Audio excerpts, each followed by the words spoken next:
बीमार पड़े नेतन्याहू, क्या ईरानी एजेंट ने खाने में कुछ मिला दिया? क्या इजराइल के अंदर घुस चुकी है ईरानी साजिश? इजराइल के प्रधानमंत्री नेतन्याहू अचानक बीमार पड़ जाते हैं। आधिकारिक बयान आता है फूड पॉइजनिंग, लेकिन क्या वाकई ये सिर्फ खाना बिगड़ने की बात है या फिर कोई खुफिया ऑपरेशन या एक अंदरूनी हमला? क्या नेतन्याहू के खाने में कुछ मिला दिया गया? क्या इजराइल की सबसे मजबूत सुरक्षा दीवार अब टूट रही है?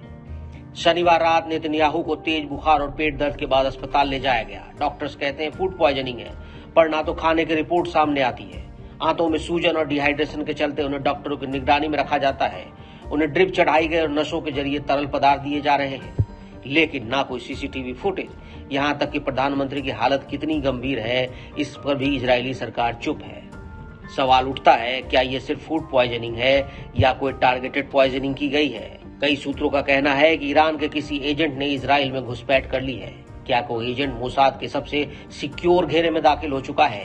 क्योंकि ईरान के बारे में ये बात पहले से मशहूर है कि वो जंग केवल बॉर्डर पर नहीं, दिमागी और प्लेटों में भी लड़ता है। और यही वजह है कि नेतन्याहू बीमार हैं और इस बात को शायद टॉप सीक्रेट रखा जा रहा है। आशंका इसलिए क्योंकि साल 2023 में यूएई में सऊदी अरब में पकड़े गए ईरानी एजेंट अंदर घुसकर अफसरों, मंत्रियों और पत्रकारों को टारगेट कर रहे थे। क्या यही रणनीति अब इजराइल में चल रही है? क्या यह नेतन्याहू के खिलाफ एक परफेक्ट असासिनेशन प्लॉट है जो बिना गोली चलाई गई? क्योंकि अगर नेतन्याहू हटते हैं तो इजराइल में कौन लीडरशिप करेगा? क्या देश युद्ध के समय में लीडरशिप वैक्यूम झेल पाएगा?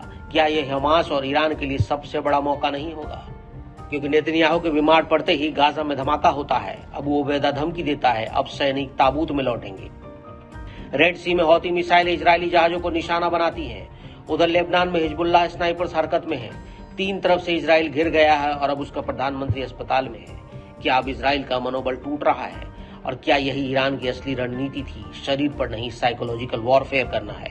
हालांकि इजरायली मीडिया ने इस तरह की खबरों को गलत बताया और कहा कि इजरायली प्रधानमंत्री बेंजामिन नेतन्याहू फूड पॉइजनिंग से पीड़ित हैं और अगले 3 दिन तक घर में आराम करते हुए यहीं से काम कर रहे हैं।